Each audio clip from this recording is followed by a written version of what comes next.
Hello అండి అందరికీ. ఈరోజైతే కుస్కా బిర్యానీ చేయబోతున్నాం.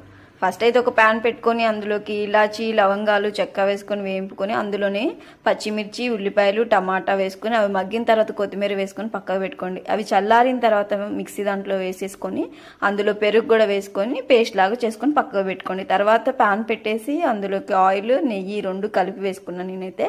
ఇంకా జీలకర్ర బిర్యానీ ఆకులు కొన్ని ఉల్లిపాయలు ఇంకా కరివేపాకు కొంచెం జీడిపప్పు ఇవన్నీ మగ్గిన తర్వాత దానిలోకి కొంచెం ఉప్పు కారం ఇంకా కావాలి అనుకున్న వాళ్ళు కారం పసుపు ఇంకా బిర్యానీ మసాలా ఇవన్నీ కూడా వేసేసి ముందుగా రెడీ చేసి పెట్టుకున్న పేస్ట్ని కూడా అందులో వేసేసి కొంచెంసేపు మగ్గనిచ్చిన తర్వాత ఇంకా మనం బియ్యం నానబెట్టుకొని ఉన్నాం కదా అవి వేసిన తర్వాత దానికి సరిపడా వాటర్ కూడా యాడ్ చేసి ఇలా కొత్తిమీర వేసేసుకొని కలుపుకొని మొత్తానికి రెడీ అయిపోయిందండి కుష్కా బిర్యానీ అయితే.